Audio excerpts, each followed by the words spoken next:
What if the freaks in the carnival weren't the real monsters? Tonight's story isn't about ghosts or demons.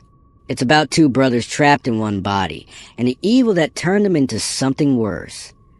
Comment Carnival if you're brave enough to keep watching. I still smell it. Sawdust and gasoline. Rotting cotton candy stuck to your shoes. The animal cages reeked like death in July heat. But that wasn't the worst part. No, the worst part was them. The ones locked in the trailer at the back of the lot. The ones Mr. Dreg called his prize. You ever hear of Dreg's Carnival of Curiosities? Yeah, that's the one. The place parents drag their kids to on weekends like it was some kind of twisted zoo. Clowns with moldy wigs. A mermaid. That was just a catfish tail sewn to some poor girl's waist. But the main attraction? The thing folks paid double to see? Two heads on one body. They had names. Thomas and Edward. Brothers. Conjoined at the skull, sharing a spine that curved like a question mark. I was the one who fed them, brought them scraps from the food tents, changed the hay in their cage. At first, I told myself I was just doing a job. Hell, I needed the cash. But then Thomas looked at me. Not at me. Into me. His eyes were too old for a kid. Like he'd seen every rotten thing the world had to offer and still hoped it might change. Edward, though, his eyes were black ice. Cold. Sharp. He'd stare at Dreg when he came by to taunt him, and I swear, I could feel the hate rolling off him, like a fever. One night, after the crowds left, I heard him talking. Thomas asked me if I thought the stars were the same in every town. Said he wanted to draw him someday. Edward cut him off. Stars don't care about freaks, he spat. Then he looked right at me and said, "You don't either. You just like watching us squirm." He wasn't wrong. I'd stand there, holding their food, pretending not to hear Dreg's lies. "Born in a barn, half-beast," he'd shout to the crowd. But Thomas and Edward, they were just kids. Kids who'd never seen a birthday cake, never felt grass under their feet. Just that damn cage, the stink of sweat and piss, and the sound of people laughing. Sometimes, when I'd walk away, I'd hear Thomas humming. This sad little tune, like something his mama might have sung. And Edward? He'd hiss at him to shut up. But Thomas kept humming, like he was trying to remember what peace sounded like. I should have let him out. Should have smashed the lock. But I didn't. Guess that makes me the real monster. Huh? You ever wander into a carnival as a kid? The kind that rolls into town like a fever dream? Bright lights. Laughing crowds. The smell of burnt sugar and popcorn stuck to the air. Dreg's Carnival of Curiosities looked like that at first. The tents were striped red and gold, faded from years of rain. The lanterns flickered like fireflies trapped in glass. Kids dragged their parents to games rigged from the start. Toss a ring, when a stuffed bear moth eaten enough to crawl away on its own. The clowns? Oh, they smiled. Big, greasy grins painted over yellow teeth. Their laughs sounded like broken accordions. And the music. God, the music. A carousel organ wheezing out tunes just slightly off-key. Like someone had taught it how to play by humming through a mouthful of rot. You'd catch yourself tapping your foot until you realized a melody was looping. The same 6 notes. Over and over. But people came. They always came. Paid their nickels a gawk at the Wolfman, some poor soul glued into a moth-eaten fursuit. Oohed and awed at the electric lady, a girl in a sequin dress hooked up to a car battery. Dreg called it magic. We called it survival. Yeah, survival. That's what we told ourselves. The rubes got their thrills. We got enough cash to keep the generators sputtering. Everyone won. But then there was a trailer, parked at the far end of the lot. No lights, no signs, just a rusted metal box on wheels, chained shut. The paint peeled off in strips, like something inside had clawed at it. Dreg didn't let anyone near it, not even the clowns.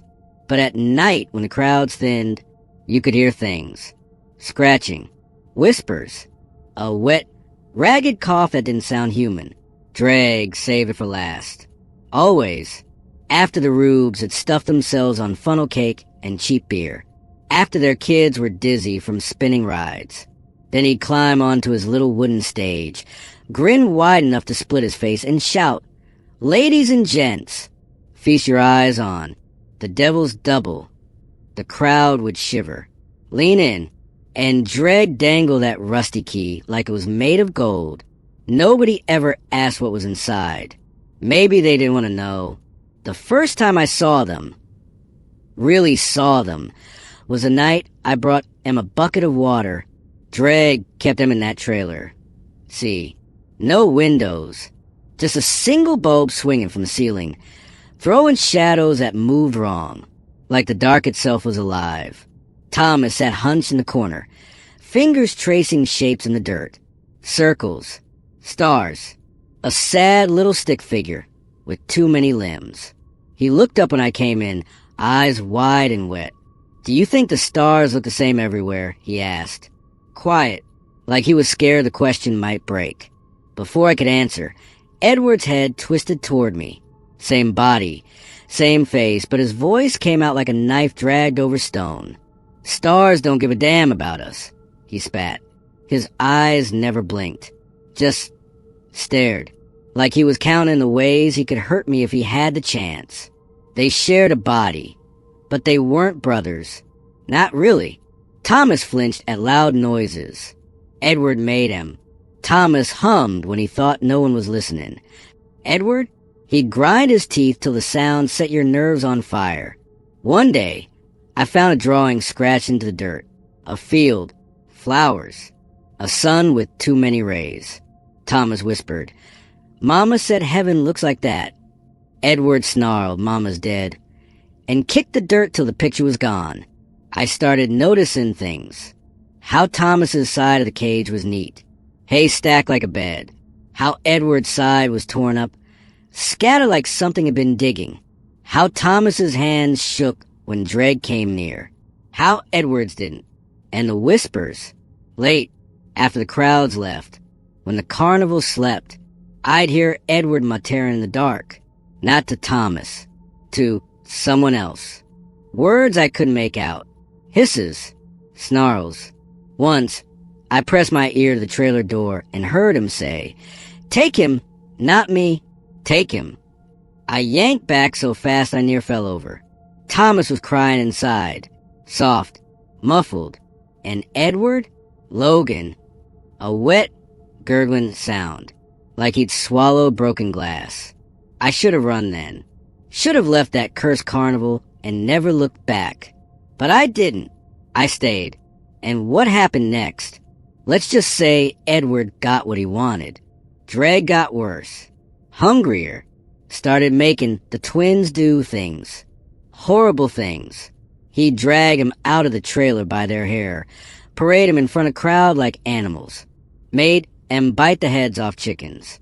Throw knives at Em and laugh when they flinched. Thomas would cry silent, tears dripping into the dirt. Edward? He'd just smile. A crooked, broken grin, like he was saving up every scream for later. Then came the headaches. First, it was the butcher, big guy named Hank, always heckling the twins, spitting tobacco juice at their feet. One night, he'd stand in front row, hollering, "Dance freak," at Edward. And Edward, he looked at him, just stared. Hank clutched his head like it had split open, fell to his knees, blood pouring from his nose. The crowd cheered, thought it was part of the act. Dreg loved it, started selling tickets to the cursed freak show. Folks lined up to jeer, to throw pennies, to dare Edward to do it again. And he did. A farmer from Boone County dropped dead mid-laugh. Heart gave out. A preacher's wife started screaming about spiders crawling under her skin. Ran straight into a tent pole, knocked herself cold. Thomas begged me to stop it. "He's not sleeping," he whispered. "He's practicing." Edward's eyes got darker. Bloodshot, pupils blown wide like black holes. He'd sit in the corner, muttering to the walls, fingers twitching like he was pulling strings. One night, I caught him staring at Dreg through the trailer bars. "He's gonna make us cut off an arm," Edward said, real quiet. "But I'll cut something else first." I didn't sleep after that. Just laid in my cot, listening to the carnival creak. The wind carried voices. Not Thomas's. Not human. Something rasping in Edward's ear. Promising things. Then came the surgeon. Dreg brought him in. A skinny man in a stained coat, carrying a saw. Said he'd fix the twins. Make em more interesting. Thomas screamed when he saw the tools. Edward didn't. He just smiled. And that's when I knew. Whatever was in that trailer with us, whatever Edward had been talking to, it wasn't just teaching him. It was feeding him. The surgeon came at midnight. Brought a bag of tools, rusty saws, scalpels crusted with brown stains. Dreg grinned like a jackal. Said he'd make the twins worth the price of admission. Thomas shook so bad his teeth chattered. Edward, he just stared at that saw. Didn't blink. Didn't breathe. Like he'd been waiting his whole damn life for this. They dragged him onto a table. Strapped him down with leather belts. Thomas kept whimpering, "Please, please, please," over and over, a prayer nobody heard. Edward stayed silent. But his eyes, God, his eyes, they glowed, not metaphorically, literally, flickering like coals in a furnace. The surgeon raised the saw, and Edward screamed. Not a human scream, not even an animal's. It was sharper, like metal scrap and bone. The lanterns exploded. Glass rained down. Flames shot up the tent walls. Whoosh, like the devil himself blew on them. The heat. Christ, the heat. It smelled like burnt sugar and hair. Rotting meat. Melted plastic. I ran. We all ran. Clowns tripping over their shoes. Dreg howling about his money. But I couldn't leave Em. I couldn't. The trailer was already burning. Bars glowing red. Inside, Thomas was crying, curled up on the floor. Edward was Logan, high and wild. A sound that clawed its way into your skull and stayed. I grabbed a crowbar, beat at the lock till my hands bled. Thomas crawled toward me, fingers grabbed in dirt. "Please," he sobbed. "Don't let it hurt. Don't let it." Edward's head snapped up, flames reflected in his eyes. "Burn with us," he hissed. Not to me, to the fire, to the night, to whatever thing had been whispering to him all along. The roof collapsed. Sparks rained down. Thomas screamed my name. Edward screamed his. And then, silence. I woke up 3 days later in a hospital. Burns on my arms. Ash in my lungs. They said I was the only one who made it out alive. But that's a lie. They're still out there. I hear them. In the crackle of a campfire. In the static of a dead radio channel. 2 voices. One crying. One Logan. And some nights, when the wind's right, I smell burnt sugar. The carnival's gone now. Burned to nothing but ash and twisted metal. Weeds claw through the rubble. Crows pick at scraps of faded ticket stubs. But if you go there, really go there at night, you'll feel it. That prickle on your neck. The air too thick, too sweet, like rot dipped in honey. Folks in town say they've seen things. A shape in the cornfields. 2 heads bobbing on one hunched shadow. A laugh that don't sound human. They call it the Ash Boy. Leave milk and bread at the edge of the lot like it's some kind of god. Ain't no god. It's just them. Thomas and Edward. Or what's left. I tried going back once. 5 years ago. Moon hung low, yellow as a dead man's eye. The wind carried voices. Thomas crying. Edward singing. A twisted version of that lullaby Thomas used to hum. The dirt where their trailer stood was char black. No grass grows there. Just this hole, like the earth itself won't heal. I left a toy truck. One I stole from the carnival prize pile. Thomas always stared at it. Never asked. Just stared. When I came back the next morning, it was melted. A puddle of plastic. Fingers pressed into it. 2 on one side, 5 on the other. They're angry, hungry, and they ain't picky about who feeds them. Last week, a kid went missing from the next town over. Posters on every lamppost. Have you seen me? Smiling in that photo. They found his shoes in the cornfield, laces tied together. I didn't sleep for 3 days. Just sat by the window, listening. Around 3 a.m., I heard it, scratching at the door. A voice like wet matches.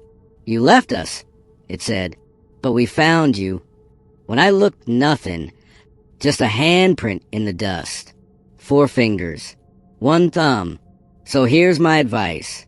Next time you're driving down some back road, and you see those flickering lights in the distance, those rides creaking like old bones, don't stop. Don't stare. And if you hear a laugh, 2 laughs tangled into one, you run. 'Cause carnivals ain't for fun. They're traps. And we're all just meat. Comment where you're watching from. Maybe the twins are closer than you think.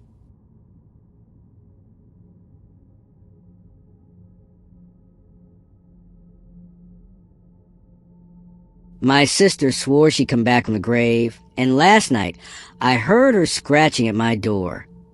Comment where you're watching from. Maybe the twins are closer than you think. Turn the lights off and tell me where you're watching from. Let me tell you about the house. Our house. It sat in the marshes like a rotten tooth, blackened by time and sagging under its own weight. 3 sisters lived there, Ursula, Tabitha, and me. We didn't choose that life. It chose us. Generations of Mallows had breathed that damp air, slept under those warped beams, and died there. But none of them died like Ursula. She was the oldest, you see, always in charge, even when the fever ate her alive. I'll never forget her face that last day. Paper-thin skin stretched over bone, eyes like cracked glass. She grabbed my wrist so hard it bruised and hissed, "One for greed, one for weakness. I'll collect you both." Her breath smelled like the marsh, like decay. We laughed at her, Tabitha and I laughed because we were scared. Because deep down we knew she meant it. Tabitha, God Tabitha. The moment Ursula's body went cold, she started rifling through her things. Silver spoons, moth-eaten dresses, even the rusted locket around Ursula's neck. "It's ours now," she'd say, grinning like a fox in a henhouse. But I didn't want any of it. I just wanted to bury Ursula and forget her cursed words. So we did. Dug a hole in the marsh, right where the water turns black, and dropped her in. No prayers, no flowers, just mud and silence. That's when the house started talking. At first, it was just noises. A creak on the stairs when no one was there. A wet, sloshing sound behind the walls, like something dragging itself through the pipes. I'd wake up at night, heart pounding. Sure, I heard Ursula's voice, not her sickbed rasp, but the sharp, clear tone she used when we were girls. Eunice, like she was standing right beside me. Tabitha swore it was the wind, swore I was going mad. But then she started hearing it too. We didn't talk about it, not directly. Tabitha just locked herself in Ursula's room, counting coins by candlelight while I paced the halls, waiting, listening. The stink of rot clung to everything, no matter how hard I scrubbed. And at night, I'd hear it. Not the wind, not the house settling. A voice whispering from the cracks in the walls. "You shouldn't have left me in the mud, little sister." The scratching started 3 nights after we buried her. You've never heard a sound like that. Not mice in the walls, not branches on glass. This was slow, deliberate, like something with too many joints was dragging itself along the doorframe, testing the wood. I'd lie there, blankets pulled to my chin, telling myself it was the marsh wind. Just the wind. But the marsh doesn't whisper your name. It doesn't laugh. Tabitha stopped sleeping. She'd vanish for hours, and I'd find her in Ursula's room, sitting in the dark with her hands full of tarnished jewelry. She wanted me to have it, she'd say, voice flat as a grave slab. All of it. Her eyes. God, her eyes. I caught her reflection once in the dusty mirror, pupils swallowed whole by black, like ink spilled across glass. When I screamed, she just smiled. You'll see, Eunice. She's still here, and she's proud of me. I stopped going upstairs after that, but the house had other plans. One night, the scratching turned to knocking, not at the door, inside the walls. Boom, boom, boom, rhythmic, hungry. I followed it, candle trembling in my hand, down the hall to where Ursula's portrait hung. Her painted eyes seemed to follow me, lips curled in that same sour smirk she wore alive. That's when I saw the shadow. It shouldn't have been there. The candlelight was steady, but the shadow, it twisted, stretched too tall, limbs bending where limbs shouldn't bend. I dropped the candle. The flame died, and in that heartbeat of darkness, I felt breath on my neck, cold, wet, reeking of peat and rot. I ran. Didn't stop until I reached the kitchen, where Tabitha stood clutching a knife, her face bone white. You saw it too, she said. Not a question. A confession. Outside, the marsh water slapped against the house, and for the first time, I wondered, what if we didn't bury her deep enough? I found her at dawn. Tabitha was sitting in Ursula's chair, her back to the door. For a moment, I thought she was sleeping, her head slumped forward, hair hanging in greasy strands. But then I saw her hands. Oh, God, her hands. They were wrapped around Ursula's jewelry box, fingers bloated and blackened, like they'd been dipped in tar. The stench hit me next, sweet and rotten, like meat left in the sun. Flies crawled over her wrists, buzzing lazy circles around the emerald rings she'd stolen. Tabitha? My voice cracked. No answer, just a drip of marsh water, seeping through the ceiling, plink, plink, plink, into a rusted basin. When I touched her shoulder, she didn't move, didn't breathe. Her skin was cold. Not the chill of death, the icy, clammy cold of something that had been underwater. I ran. Didn't grab a coat, didn't blow out the candles. Just ran. The front door was locked. The back door, locked too, though I'd opened it 100 times. The windows refused to budge, like the house itself was holding its breath. Outside, the marsh had risen overnight. Black water lapped at the porch steps, swallowing the path hole. No road, no sky, just endless, hungry dark.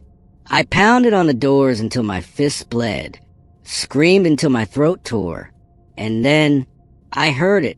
Not the scratching, not the knocking. A new sound. Wet, guttural, like something was breathing through a throat full of mud.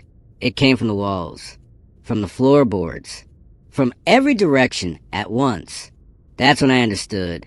Ursula hadn't come back alone. She'd brought things with her. Things that had been waiting in the mud, patient as graves. Things that knew our names. I didn't think. I just ran. The marsh swallowed my boots with every step, mud sucking at my ankles like hands pulling me down. The cold bit through my dress, and the air, thick with rot, burned my lungs. But I didn't stop. Couldn't stop. Behind me, the slosh of footsteps kept pace. Heavy. Relentless. Too many footsteps. Like whatever followed had too many legs. Or none at all. I don't know how long I ran. Minutes? Hours? The sky was gone, smothered by fog, and the house had vanished behind me. Or had it? Sometimes I'd glimpse its silhouette through the mist, crooked chimneys, broken windows, always closer than before, like it was chasing me too. Then I saw her. In the black water ahead, a face floated. Not floating, rising, pale as maggots, hair tangled with weeds, lips split in a grin too wide for any living thing. Ursula, but not Ursula. Her eyes were gone, replaced by hollow pits crawling with leeches. Her jaw hung slack, unhinged like a snake's, and her fingers, God, her fingers were bone hooks, scraping against the surface of the water as she dragged herself toward me. You shouldn't have stayed, little sister. The voice wasn't hers. It was a chorus, a dozen wet, gurgling tones overlapping, echoing from the marsh itself. I stumbled backward, fell into the muck, and she kept coming. Her body unfolded from the water, too long, too broken. Spine curving like a question mark. The stench of her, moldering flesh and stagnant water, made me retch. I scrambled to my feet, but the mud betrayed me. My legs gave out, and I landed hard, the impact knocking the breath from my chest. She was inches away now. I could see the worms writhing in her throat, the way her ribs jutted through rotted fabric. Her hand, cold, slimy, closed around my ankle. That's when the screaming started. Mine? Hers? The marshes? I don't know. All I remember is the sound. A wet, crunching snap like a melon split open on stone. Then silence. But the silence wasn't empty. It was waiting. They never found my body. Not that anyone looked. The house still stands, you know. If you're fool enough to visit, you'll see it. Windows boarded up, roof caved in, marsh water lapping at its foundations like it's trying to finish what Ursula started. But don't get too close. Don't step onto the porch. Don't peer through the cracks. Because sometimes the boards shift, just a little, and you'll catch a flicker of movement inside. A shadow that's too tall. A shape that doesn't belong. I don't know what's in there now. Maybe it's Ursula. Maybe it's Tabitha. Maybe it's me. All I know is this. The marsh keeps secrets. It always has. That's why I'm writing this. My hand shaking, my breath fogging the page. I don't have much time. The water's rising under the door again, and I can hear them. Things scraping at the walls. They've learned to sound like her. Like us. So listen.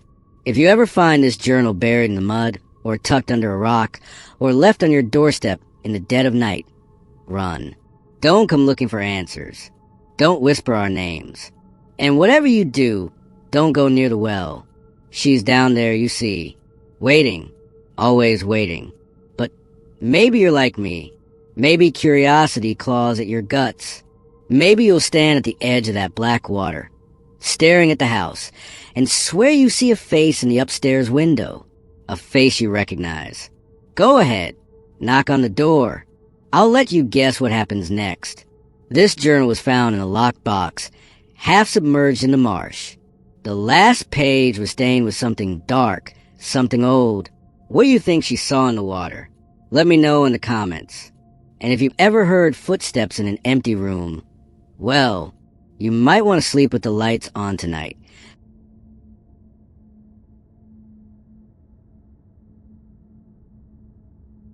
Let me tell you about the worst decision of my life. It started as a joke. A stupid joke. You know how it is. 3 bored friends, a rusty pickup truck, and a map with half the roads scribbled out. Jake, Leah, and me. We'd been driving for hours. The kind of drive where the sky turns gray and the trees all start to look like skeletons. Leah spotted the sign first. Faded letters, peeling off a wooden board. SPIDERLAND. 5 miles. Jake slammed the brakes. No way that's real, he said. But Leah was already Googling it.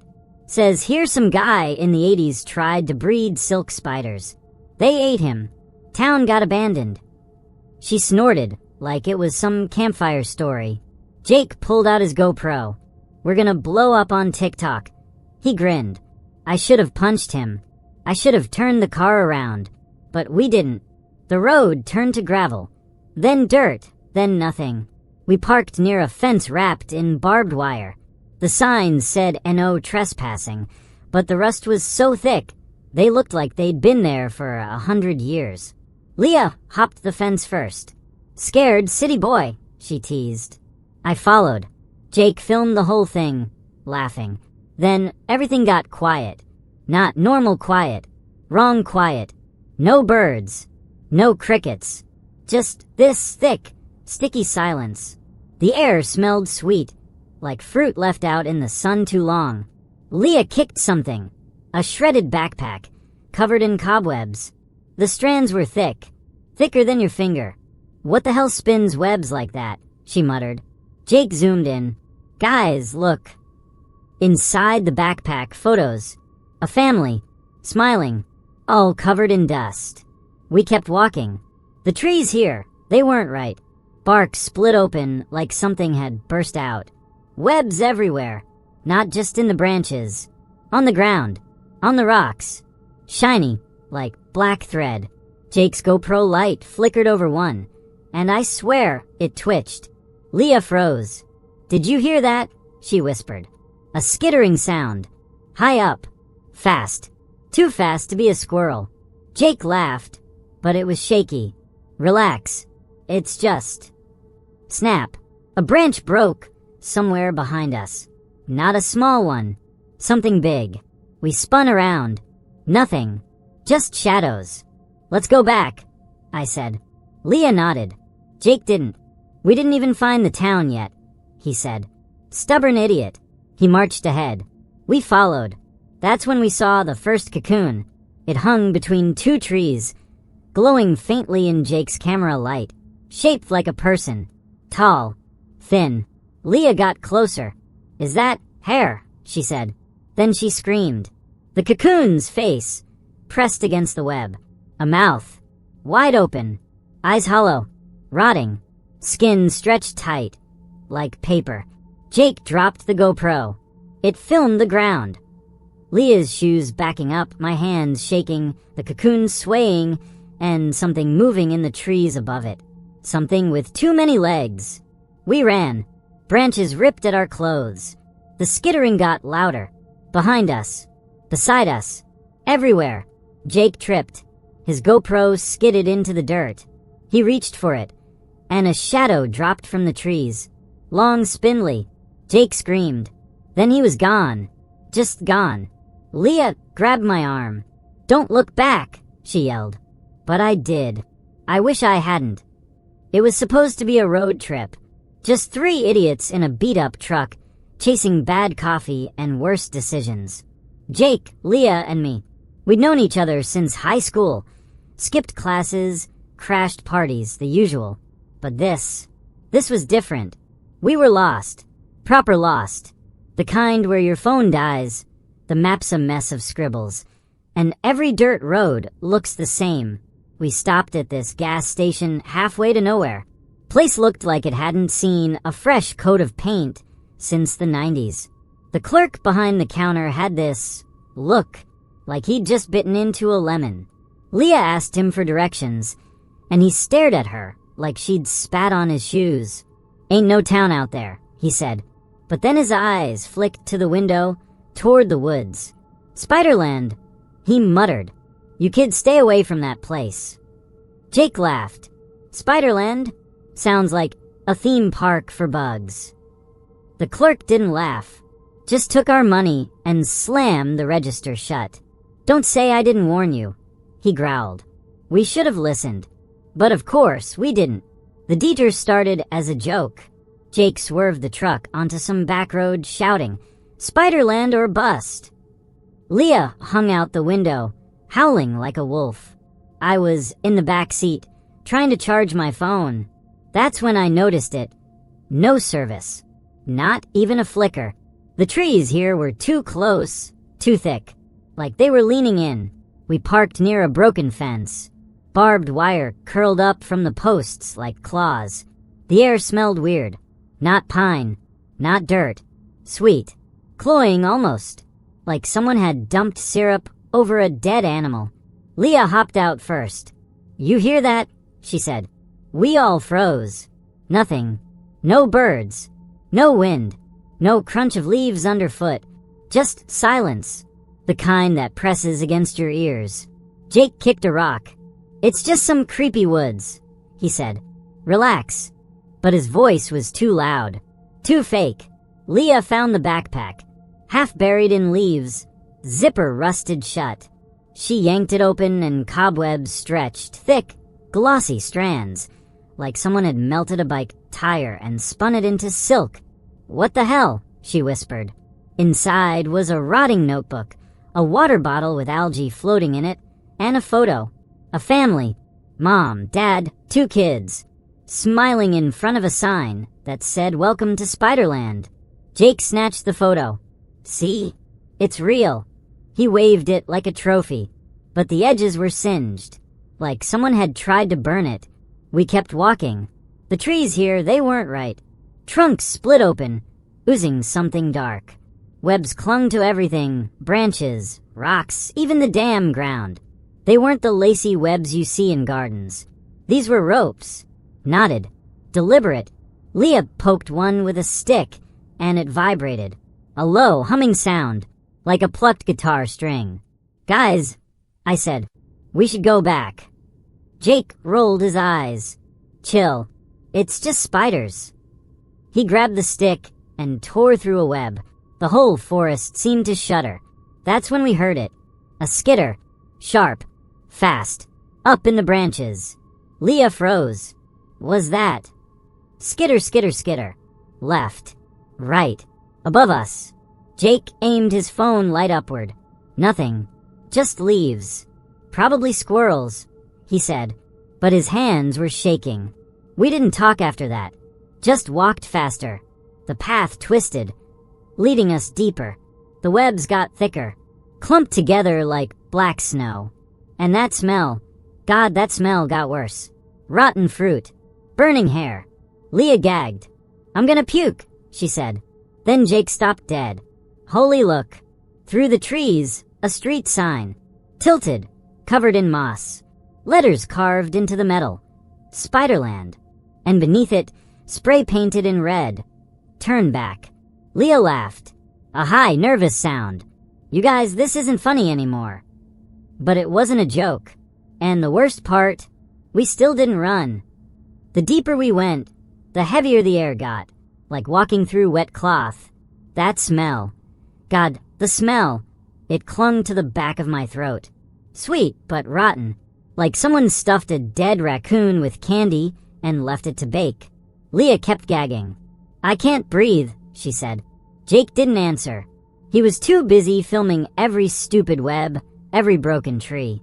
The woods weren't just quiet anymore. They were watching. I felt it. That itch between your shoulder blades, like someone's fingernail dragging down your spine. The trees here. Their bark was split open, oozing this sticky black sap. Webs wrapped around the trunks, pulsing, like veins. Leah pointed her flashlight at one. "Are those eggs?" Tiny white sacs, hundreds of them, glued to the webs. They shivered when the light hit them. Jake reached out. "Don't," I hissed, but he poked one with his keys. It burst. Thick, yellow liquid sprayed his sleeve. He jumped back, swearing. "The hell is that?" Leah's flashlight flickered. "Guys, the batteries are full. Why is it?" Skitter, skitter, skitter. Above us. Fast. Too fast. Jake swung his GoPro light upward. For half a second, the beam caught something huge shifting in the branches. A shadow. Legs. Too many legs. Leah let out this shrill laugh. "Probably just a deer," she said, but her voice cracked. We didn't move. Didn't breathe. The trees creaked. Something dripped onto my arm. Sticky. Warm. I didn't look up. Then Jake's GoPro died. All the lights died. Leah screamed. I fumbled for my phone, hands shaking, and finally got the flashlight on. That's when we saw it. A cocoon. Not a bug's cocoon. A person-sized cocoon. Dangling between two trees, wrapped in layers of black silk. The shape inside, it had arms. Legs. A head. Leah stumbled closer. Is that a face? The web was semi-transparent. You could see the features. A man. Mouth stretched wide. Teeth bared in a scream. Eyes bulging milky white. Skin gray and sunken, like he'd been drained. Leah reached out. Snap. A strand of web broke. The cocoon spun slowly, and the man's face pressed against the silk. His cheek split open. A fat black spider, big as a rat, crawled out of his mouth. Leah screamed. Jake screamed. I think I screamed too. We ran. Branches slapped our faces. Webs tore at our clothes. The skittering sound followed us, louder now. Not just above us. Beside us. Behind. Ahead. Everywhere. Leah tripped, and I yanked her up. Don't stop. I yelled. Jake's GoPro hit the dirt. He bent to grab it. A shadow dropped from the trees. Thin. Leggy. Fast. It dragged him into the dark. His scream didn't even last a second. After what happened to Jake, we didn't scream. We didn't even speak. Leah and I just ran. No direction. No plan. Just run. The woods blurred. Branches tore at our clothes. Webs snagged our ankles, like fingers trying to trip us. My lungs burned. Leah's flashlight bounced wildly ahead of me. Then, click. The light died. Both of them. Mine. Hers. Pitch black. Leah. I shouted. No answer. Leah. Silence.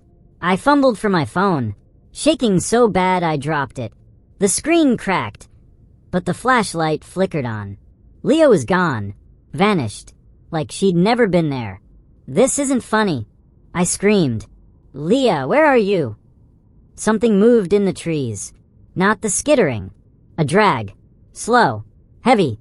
Like something being pulled over leaves. I backed up, phone trembling in my hand. The beam caught a shape on the ground. Leah's jacket. Ripped. Soaked in something dark. I ran. Again. Faster. The trees whipped past. My shoes sank into something soft. Webs. Layers of them. Carpeting the forest floor. They stuck to my soles, slowing me down. I tripped. Fell face first into a pile of dead leaves. When I looked up, my blood turned to ice. The same clearing. The same shredded backpack. The same cocoon. I'd been here before. 5 times. 10. I'd lost count. The woods were looping, feeding me back like a nightmare on repeat. No, no, and no. I slammed my fist into a tree. Bark cut my knuckles. The pain felt real. Too real. That's when I heard it. A hum. Low. Vibrating in my teeth. The webs around me began to move. Not just swaying. Contracting. Like muscles flexing. I stumbled back and froze. Above me, hundreds of glowing eyes opened. Tiny pinpricks of greenish light clustered in the branches. Clicking. Blinking. Staring. My legs gave out. I crawled backward. Leaves crunching under my hands. The eyes followed. Then the webs fell. Not strands. Sheets. Thick, glossy curtains of black silk, dropping from the treetops. They hit the ground like wet rope, hissing as they slid toward me. I scrambled to my feet, but another web snagged my ankle. I kicked free, sprinting. Thud. A shadow landed in front of me. Tall. Thin. Legs too long, too jointed, folding and unfolding like broken scissors. It didn't walk. It jerked. Twitching. Spasming. The hum grew louder. Deafening. More shadows dropped. Dozens. Hundreds. Surrounding me. Their eyes glowed. Their bodies clicked. The webs kept falling, tangling around my arms, my neck. I couldn't breathe. Couldn't scream. The last thing I saw, before the silk wrapped over my face, was Leah. Or what was left of her. Her eyes were gone. Her mouth stitched shut with black thread. And her skin, it pulsed, like something was moving underneath.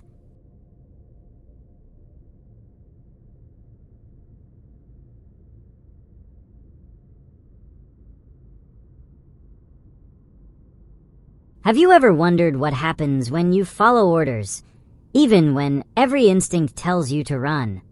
This is a story of a former soldier. He swore it was true, and after hearing it, I haven't slept with the lights off since. Before we start, type door in the comments if you're brave enough to hear what's on the other side. My name's Daniel Harker. Back in 2012, the military sent me to the middle of nowhere, Alaska. Frozen forests, snowdrifts taller than a man, and a concrete bunker buried so deep in the ice, you'd need a map just to find the door. My orders were simple. Guard Sector 7. Don't open it. Don't ask questions. Just stand there. 12 hours a day, 6 days a week. A steel door, a rusty radio, and a thermos of coffee so bitter it could wake the dead. For the first few weeks, nothing happened. Nothing. The fluorescent lights buzzed like angry flies. The vents rattled out heat that smelled like burnt plastic. I'd count the cracks in the floor tiles, 19 in total, or stare at the red warning label plastered on Sector 7's door. Authorized personnel only. Deadly force authorized. I'd wonder what was behind it. Weapons. Chemicals. But then the scratching started. It was soft at first. A scritch, scritch, scritch behind the door, like a dog begging to be let in. I'd press my ear against the cold metal, holding my breath, and it'd stop. Every time, like whatever was in there knew I was listening. Then came the smell. Sweet and rotten, like meat left in the sun. It clung to my uniform, my hair. I'd scrub my hands raw in the shower, but it wouldn't wash off. I radioed Commander Voss, my CO. His voice always crackled through the speaker like he was chewing gravel. It's the pipes, Harker. Old building. Quit wasting my time.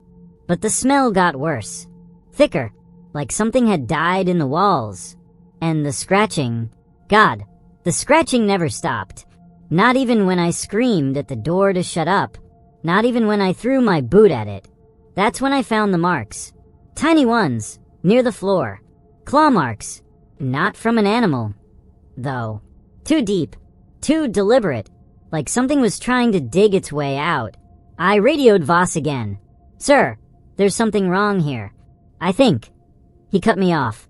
You think too much, Harker. Do your job. Stay at your post. So I did. I stood there. I listened. And I waited. I couldn't take it anymore. The scratching. The smell. The way Commander Voss's voice hissed through the radio, like he was enjoying this. So I started poking around. Not smart, maybe. But when you're alone for 12 hours with a door that won't stop breathing at you, you get curious. That's how I found the locker. Rusted shut, hidden behind a stack of supply crates. Took me 20 minutes to pry it open. Inside, dust, cobwebs, and a stack of VHS tapes labeled Project Blacklight, classified. No dates, no names, just that red stamp screaming, destroy upon viewing. Well, I had a TV in the guard booth, and a lot of time to kill. The first tape was all static. Then a lab flickered onto the screen. White walls, scientists in hazmat suits, and something strapped to a table. At first, I thought it was a person. Thin, twitching, but when the camera zoomed in, God, its eyes were gone. Just black holes, like someone had scooped them out. And its mouth stretched too wide, too many teeth. It was screaming, no begging. The audio was garbled, but I caught one word over and over. Please. The next tape was worse. A different creature. Same black eyes. It thrashed against chains while a scientist injected something into its arm. The thing started melting. Skin sloughing off, like wet paper. And the sound. Imagine a rabbit caught in a trap. High-pitched. Desperate. I turned it off. Threw up in the trash can. But I couldn't stop. I watched them all. That night, the whispers started. Not from the door. From everywhere. A dry, rasping voice in my ear. Let us in. I spun around. Nothing there. Just the flickering lights and that goddamn door. I radioed Voss, my hands shaking so bad I could barely hold the receiver. Sir, there's something in here with me. He cut me off. Laughed. You're hearing things, Harker. Sleep deprivation. Stay at your post. But the whispers kept coming. Louder. Angrier. Let us in. Let us in. Let US in. I jammed my hands over my ears. It didn't help. The voice was inside my head. Then, the radio crackled to life on its own. No dial tone. No Voss. Just a wet, gurgling noise. And a new voice. Hollow. Like it was coming from the bottom of a well. It said 3 words. You're next. I didn't sleep that night. Didn't even blink. Just sat there, staring at Sector 7's door, wondering what was on the other side, and why it knew my name. The storm hit on a Thursday. Howling wind. Snow so thick it buried the windows. The generators sputtered first, lights flickering like a dying heartbeat. Then the heat shut off. Cold crawled up my legs, my arms, my throat. I radioed Voss. No answer. Just static. That's when the door started groaning. Not the usual scratches. This was different. Metal screeching against metal, like something was pushing, leaning. I fumbled for my flashlight. Clicked it on. The beam shook in my hand, carving shaky circles on the floor. Then the light died. Pitch black. I smacked it. Cursed. Nothing. Just the dark, and the sound of my own breathing. Too fast. Too loud. And something else. Wet footsteps. Squelch. Squelch. Squelch. Coming from the hallway, behind me. Not boots. Not human. Something heavier. Slower. I froze. The door kept groaning. The footsteps kept coming. Closer. Closer. Until I felt hot breath on the back of my neck. Rancid. Metallic. I didn't turn around. Couldn't. My fingers found the door handle. Ice cold. Trembling. The voice in my head roared. Open it. Not my voice. Theirs. I yanked the door open. The stench hit me first. Rotting meat. Chemical burns. My flashlight flickered back on, just for a second, but that was enough. The hallway. God. Bodies. Dozens of them. Soldiers in shredded uniforms. Scientists in lab coats soaked black. And the walls dripping. Thick, oily sludge that moved like it was alive. I stepped forward. My boot stuck to the floor. Pulled free with a rip. That's when I heard the laugh. High-pitched. Giggling. From above. I looked up. A creature clung to the ceiling. Long limbs bent backward. Fingers two-jointed. Face no face. Just teeth. Rows and rows of teeth. It dropped. Landed in front of me. Cocked its head. Sniffed. Then screeched. A sound that split my skull. I ran. Slipped in the sludge. Fell hard. My hands plunged into the black ooze. It writhed. Squirmed between my fingers. I scrambled up, wiped my palms on my pants. Left smears that hissed and bubbled. The thing behind me skittered closer. Clicking. Chattering. I didn't look back. Just ran. Past more bodies. More doors. All of them marked Sector 7. I shouldn't have opened that door. But here's the thing, it didn't matter. They were already out. And they'd been waiting for me. I didn't make it far. The hallway ended at a dead end. A concrete wall smeared with bloody handprints. That's when she grabbed me. A woman in a torn lab coat. Her face streaked with soot and something black. They lied. She hissed. Her nails dug into my arm like talons. The door wasn't to keep them out. It was to keep us in. They wanted us trapped here with them. Dr. Karina Moss. That was her name. She'd been part of the project. The real project. Not aliens. Not weapons. Something older. Something that didn't have a name. They're not from space, she whispered, dragging me into a supply closet. They're from between. The walls of reality. And we poked holes. Oh, God, we poked so many holes. A crash cut her off. The closet door shuttered. Something slammed against it. Once. Twice. The third time, the metal dented inward. A claw, long, bone-white, glistening with mucus, sliced through the gap. Dr. Moss shoved me toward a vent. Go. They're coming. They're always coming. I crawled. The vent cut my palms, my knees. But I didn't stop. Not until I dropped into another room. A lab. Or what was left of one. Monitors shattered. Cages broken open.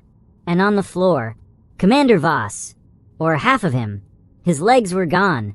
His uniform soaked red. But he was alive. Smiling. Laughing. Harker! He wheezed, blood bubbling on his lips. You see how beautiful they are. Behind him, shadows moved. Not shadows. Them. Dozens. Hulking things with too many joints. Faces that shifted.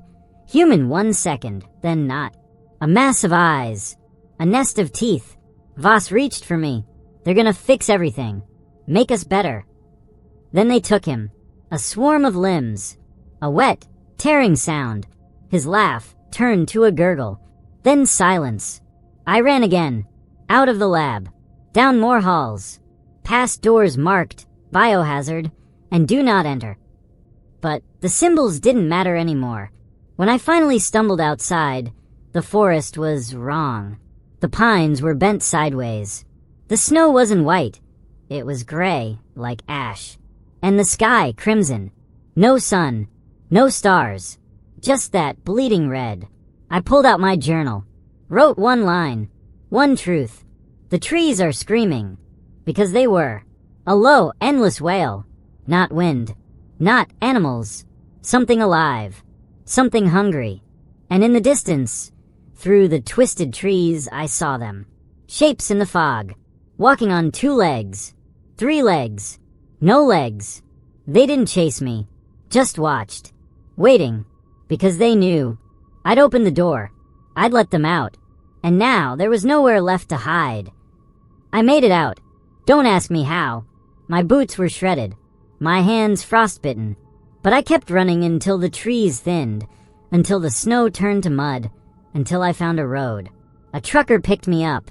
Didn't ask questions. Just drove. I thought I was safe. I was wrong. The woods, they followed me. Not the place. The wrongness.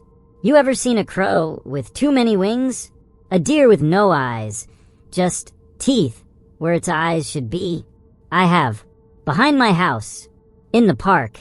In the reflection of my bathroom mirror at 3 a.m. The skies never blue anymore. It's rust red. Like dried blood. And the air thick. Stale. Like breathing through a wet rag. Sometimes at night, I hear them. My squad. Ramirez. Jenkins. They call my name. Harker. Over here. We made it. But when I follow the sound, there's nothing. Just footprints in the mud that vanish halfway. Or voices that come from empty rooms. Last week, my radio turned on by itself. Static. Then Voss's voice. You did good, soldier. They're proud of you. I smashed it with a hammer. Buried the pieces in the yard. I keep my journal locked in a safe now. Only 1 page matters. The last one.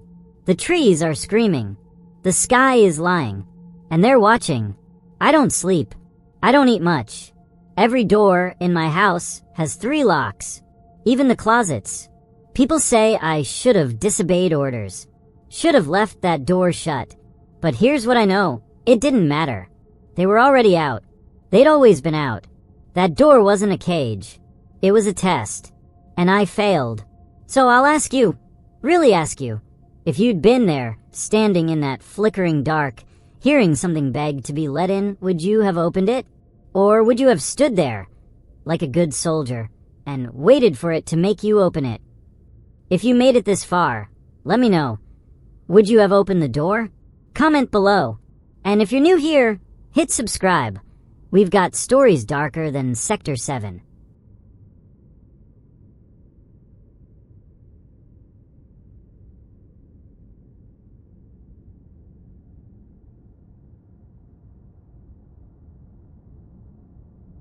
Three days ago, I got a voicemail from a number that doesn't exist. I thought it was a prank, until I found out 6 children died in that mill 70 years ago. And now they want me to join them.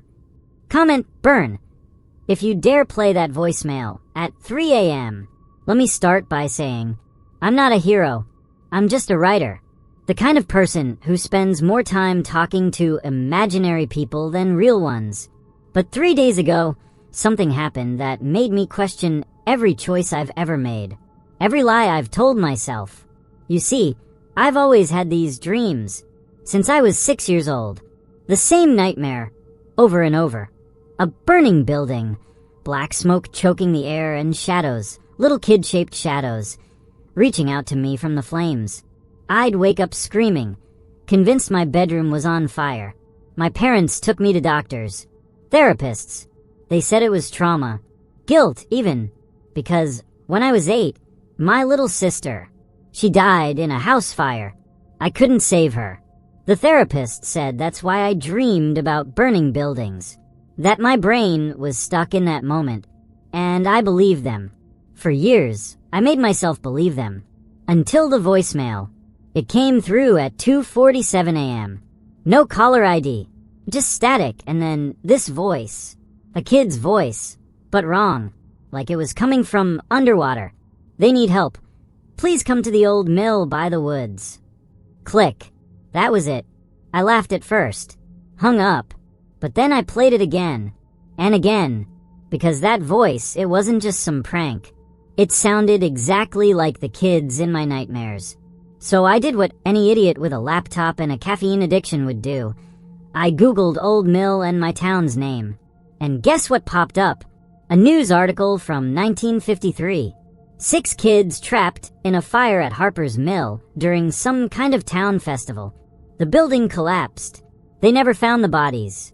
People said the woods near the mill were haunted, that if you listened close on quiet nights, you could hear them crying. My hands were shaking. My coffee went cold.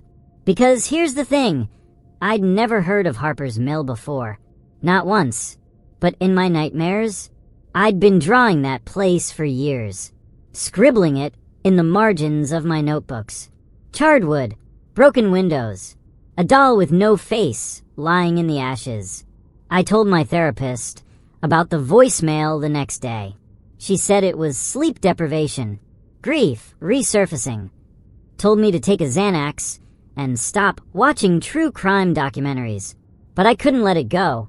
That mill, those kids, they felt real. Like they'd been scratching at the door of my mind my whole life. And now they'd finally kicked it open. So I did the dumbest thing imaginable. I drove out there. Let me tell you about the woods that day. You ever walk into a place that just hates you? Like the air itself wants you gone. That's how those woods felt. The second I stepped out of my car, the birds stopped singing. No wind. No nothing. Just this heavy, sticky silence. Like the trees were holding their breath. Watching. I followed the overgrown path, my flashlight shaking in my hand. The smell hit me first. Sweet, like burnt caramel, but underneath it, rot. Meat left out in the sun. I gagged, covered my mouth, but it clung to my clothes. My hair, like the mill was already marking me. The closer I got, the colder it became. Summer heat vanished. My breath fogged in front of me, even though it was July. And then, I saw the doll. It was lying in the mud, right where the path split. One of those old porcelain dolls, the kind with glass eyes and lace dresses. Except its face was melted, twisted. One eye cracked, the other gouged out. And its dress, stained black, like it had been dipped in tar. I froze, because that doll, I'd drawn it 100 times. In my nightmares, it was always clutched in the arms of a little girl with no face. And here it was real. Too real. I picked it up. Big mistake. The porcelain was ice cold, and the second I touched it, I heard something. A giggle. High-pitched. Close. I spun around. Nothing but trees. Hello. I called out. Stupid. But the giggle came again, behind me now. Then to the left. Then everywhere. Kids laughing but off, like they were chewing the sound before spitting it out. I ran. Branches clawed at my arms. That rotten sweet smell got thicker, like I was breathing smoke. And then there it was. Harper's Mill. The place was a corpse. Walls slumped inward. Roof caved like a broken spine. But the door was wide open. Clean, almost. Like someone had polished it yesterday. I stepped inside. Flashlight beam bouncing off blackened walls. And that's when I heard it. Right behind me. Close enough to feel breath on my neck. A little girl's voice. Soft. Hungry. You came. I'd give anything to forget what happened next. The girl's voice, that thing pretending to be a girl, echoed in the mill, bouncing off walls that shouldn't have been standing. The door I'd walked through? Gone. Just gone. A solid wall of blackened wood in its place. And the windows, those broken, jagged holes I'd seen from outside, sealed shut, like the mill had healed itself. I stumbled backward, my boots crunching on glass that wasn't there a second ago. That's when I saw the walls. They were sweating. Thick, dark liquid oozing between the cracks. Not water, not blood, something worse. It smelled like gasoline and spoiled milk. I touched it. Stupid, I know. And my fingers came away sticky, hot, like the walls were alive. Feverish. The laughter started again. Kids laughing, but too loud. Too many voices. Overlapping. A nursery rhyme twisted into something sharp. Ring around the rosy, pockets full of posies. We all burn together. Ashes, ashes. I ran. Down hallways that didn't exist on the outside. Up stairs that creaked like they'd collapse any second. But every turn led me back to the same room. The same melted doll on the floor. The same girl's voice whispering, "Stay with us. We're so hungry." Then I saw them. All 6. Huddled in a corner. Their skin peeling off in ribbons. Eyes glowing like embers. They weren't crying anymore. They were smiling. Grins splitting their faces ear to ear. And their teeth black. Charred. One reached for me. A boy, maybe 8 years old. His arm stretched too far. Too long. Fingers curled like claws. I tried to scream, but the air turned thick. Hot. My lungs filled with smoke that wasn't there. His hand grabbed my wrist. Fire. Real fire. Not like a match or a campfire. This was inside me. In my bones. My veins. I could smell my own skin cooking. Hear it sizzle. I screamed, or tried to, but the sound that came out wasn't mine. It was deeper, older, a man's voice, screaming from somewhere in the walls. The children circled me, chanting now, "Burn with us, burn forever." Their faces flickering between kids and something else. Skinless, eyeless, hungry. I collapsed in front of a shattered mirror. My reflection stared back, but it wasn't me. My eyes were gone. Hollow sockets filled with flames. My mouth stretched wide, wider, tearing at the corners. And my skin melting, dripping off my skull like wax. The last thing I heard before everything went dark? The girl's voice, sweet as poison honey. "Now you're part of the story." They found my journal. Not me. The journal. Sitting right where the mill's entrance used to be. Pages soaked in rainwater and something else, something oily. Smelled like a campfire doused in gasoline. The police called it evidence. The townsfolk called it a hoax. But you're holding it right now, hearing my voice. So let me ask you, do I sound like a liar? Flip to the last page. Go on. See those words? The fire is inside me now. I wrote that. Or something wearing my skin did. Because here's the truth. I never left that mill. Not really. The kids made sure of that. They peeled me apart, stuffed their ashes into my veins. And when they were done, they let me crawl out just long enough to finish this story. To warn you, they're still there. In the woods. In the smoke. In the static between radio stations. And they're hungry. They'll call again. A wrong number at 3 a.m. A whisper in a crowded room. A child's face in your window just for a second before the curtains move. They'll ask for help. Beg for it. And if you're like me, if you've ever lost someone, ever stayed up wondering what if, you'll go. Don't. Listen to me. Don't. Because they don't want salvation. They want to trade. Your flesh for theirs. Your voice for theirs. And once you step into that mill, you become part of the story. Another page in the journal. Another shadow in the flames. I'm proof. Look at me. Really look. Can't you see it? The way my reflection flickers if I stand too close to a mirror. The way my hands shake, even when I'm not cold. I'm still burning. Always burning. And soon, pause. A shaky inhale. Soon, they'll need a new voice. A new story. So here's my last question for you. When your phone rings tonight, and that staticky whisper says, "Help us," what will you do? Will you hang up? Delete the voicemail? Or will you drive out to the woods, flashlight in hand, telling yourself it's just a dream, right up until the doors close behind you? Let me know, was I brave or stupid? And if you've ever heard voices from somewhere, wrong, share your story. Maybe we can piece this together. Stay curious. Stay scared.